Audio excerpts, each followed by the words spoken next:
everyone, welcome back to Live Darts. We are here at the Winter Gardens pre-final and we've got a friend of the show, Wayne Mardle. Wayne, what an unbelievable tournament this has been so far, and what's going to happen out there tonight, I don't know. It really has been good, yeah. I've got to say, there's been a lot said about the seeds that we're going to get beat in the first round. There was only, I think there were 6 in the end.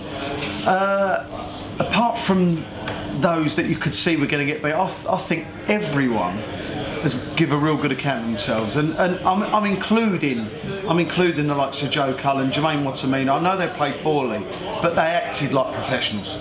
Even in defeat, when they come back here, they acted really well, and I think it's been one of the smoothest events that not I've ever been involved in, but I think the players are getting that little bit more professional. Some aren't.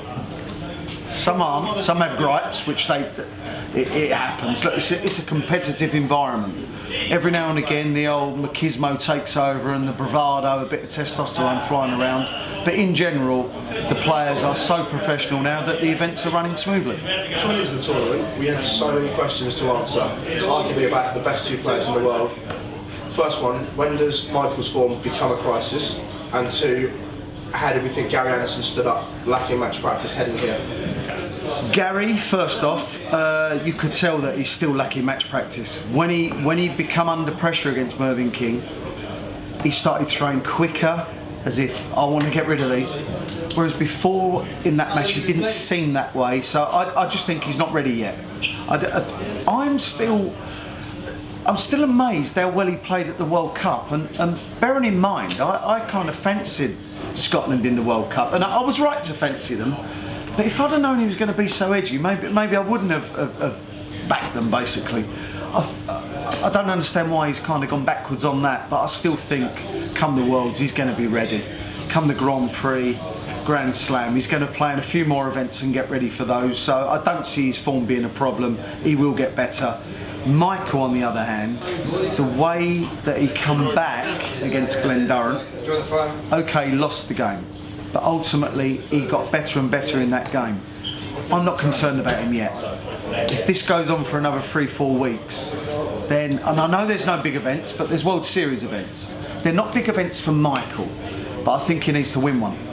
I've never really thought that about the World Series before. I think he needs to get 1-1. I think he needs that feeling again of, do you know what, I'm the man. I haven't proven it since the middle end of May, since the Premier League. I think he needs to win sooner rather than later, and I'll make up my mind in a few months. I'm not sure.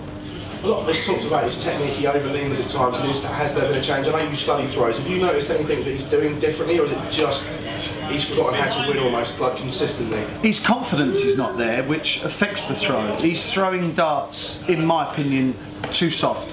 He's releasing at the same point, because he's not forcing them, so you can see that. I think he's releasing too softly, or following through too softly. That causes the darts to go in the same direction, but sometimes too high and too low. So I think that's a problem for him, and we've seen it time and time again this week. A dart above the 60, then below, then switching below. A dart in the 60, then above and below. He's not got any rhythm, because his confidence is not there and his routine is out. His routine's out because the confidence and rhythm they're wanting. He's been found wanting. When he's in or amongst it, he gets quicker, and therefore he becomes more forceful. Therefore he becomes that player that throws the dart the same time and time again. Michael van Gerwen has to throw firmer to eradicate these high and low darts. And that's what Daryl Gurney was doing yesterday, come the latter stages of the game that he lost to Rob Cross, which was an amazing comeback. I'm guessing 2 standout stories from here is obviously the Glendoran story, and arguably under the radar, the Stephen Bunting story as well. Yeah, Bunting I thought was absolutely fantastic, especially against Rob Cross. I know he played well up until that point in the event, but I kind of felt before the Rob Cross game that he would get annihilated. I really felt that, and I'm not going to say anything else. When he kept standing up there toe to toe, he was averaging, I think, over the 20 leg mark, he was averaging 99. He hasn't done that in a long time. Against someone doing it against you, that's the thing here. And he didn't wilt. It was only a 10 and 13 darter that beat him in the end. So that was a great story from Stephen. He can go away thinking, do you know what, quarters was fine, maybe I could even go better in the next event. So that was a massive story for him. But Glenn Durran, it was kind of who he beat rather than the way he played. And he played great against Adrian Lewis.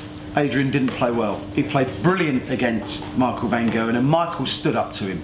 But Glenn had that little bit of composure that Michael just lacked at the end. James Wade was not a test. James Wade didn't play well. I don't know where that come from. I really don't. I thought James Wade would have, I don't know, 95 like, 96, and been really difficult to beat. And he didn't play well against Michael Smith. He just wasn't good enough against Michael Smith. But hell of a story. Could have been better. He's a 3-time world champ, so only reaching the semi-finals, not really a step in the right direction. But look who he beat. That's the positives.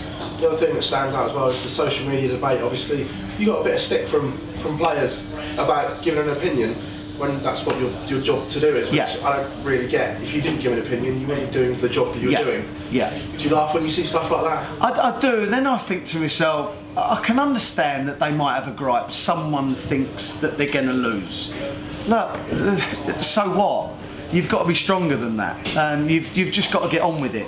My job is to work out all the ingredients of all the players and think what makes this particular dart player win or lose. And I predicted that Peter Wright would beat Daryl Gurney. Now, I was wrong. I've been wrong before, so what? I'm going to be wrong in the future. I'm going to predict Rob Cross to win tonight. He might not. If he doesn't, then so be it. The bottom line is I have to give an opinion on who I think is going to win and why they're going to win. Not just blurt out a name. That's not punditry. That's not showing my knowledge of the game. What these players have got to realise is on a Monday I might think they're going to win because they're playing player A. On a Tuesday I might think they're going to lose. Now, I've never had them thank me for saying thanks for saying I'm going to win. All they do is pick out the negative. They've kind of got to grow up, just a bit. As well, lots going on in the darting world. I'm going to ask you about the BDO situation, because obviously we spoke about here in the press room. Have you ever seen anything like it when all the officials walk at once and then, I'm going to say it, and a horrific statement from the BDO chairman to try and calm the situation? And in my opinion, I think it's only made it worse. Yeah, I don't know Des Jacklin. I've met him a couple of times. Yeah, I've spoke to him, but not in depth about the BDO or the PDC or darts in general, to be fair. What's happened with the refs walking away and the MC, it's a sad state of affairs. I would hate the BDO to fold. I think the PDC and the darts world needs the BDO. They are a feeder. They are fantastic for amateur dart players. They give them a platform to pay £15, £20 to go in any event they like and try to nick 2, 3, 4 grand, whatever it may be.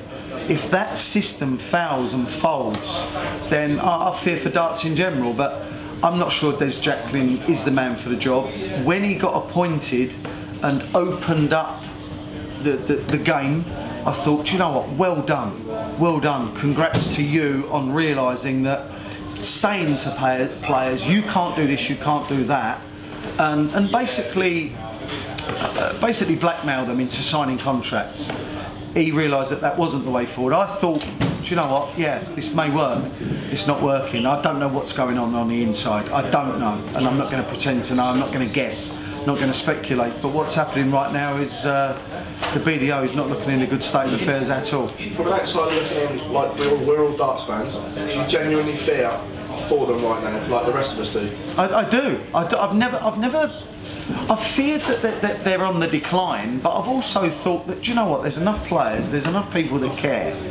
No one's paid, that's the problem. They're an amateur body, but they're trying to live in a professional world right now, and they're not doing a very good job. How they turn it round, I don't know. I'm not business savvy enough. I know how to run Wayne Mardle Limited. That's about it. I've got no idea, I'm afraid. I hope someone helps Des Jacklin and the BDO, because they need help yesterday. Again, just looking forward to the rest of the PDC calendar. Like you say, the World Series is obviously going to go on, but the rest have now got some time off.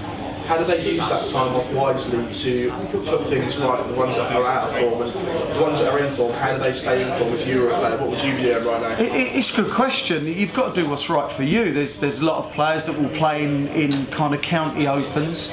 Simon Whitlock played in the Basingstoke Open yesterday.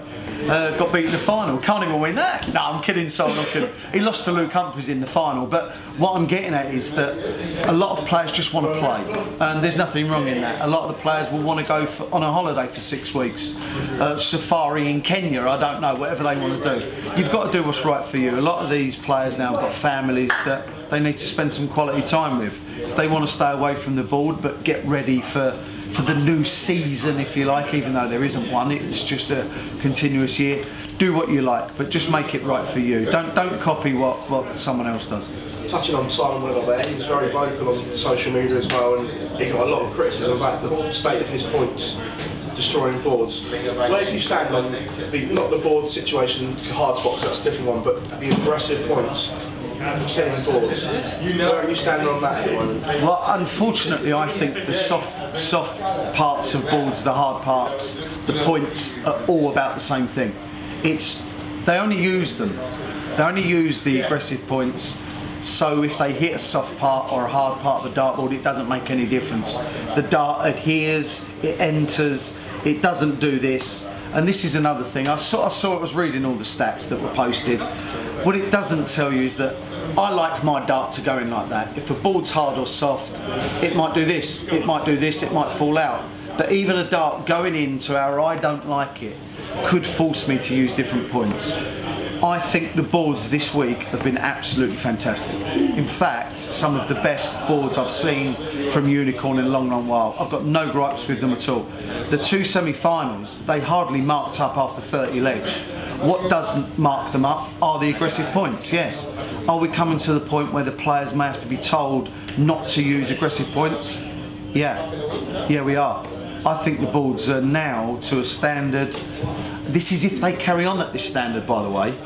I think there's been 2 or 3 boards throughout the whole event that have been soft in parts, and I mean real small areas. Seems to be around the double 16, double 8 mark. I don't know why. Maybe because it's hit a lot and it's kind of at the forefront of my mind. But I don't know why. Maybe I've got that way out of kilter and it's all around the doubles. But everything needs to be compact on a dartboard. If the PDC was to turn around and say the players have to use these points, this point has to be used, and they say from 2022 this point has to be used, I think that might be the way forward. It's quite similar to golf with the anchored putter scenario at the moment, do you think? Correct, give them time, but from I work for Sky Sports, as you know. From a broadcasting point of view, if that board looks pristine, the whole production looks good. If it doesn't look pristine, the whole production looks a mess. Mate, it's an absolute pleasure chatting to you here at the Winter Gardens as always, mate. Look forward to speaking to you in the near future, and let's have a great final. Thanks, boyo. Thanks for listening. I know I'll go on, but thanks for listening.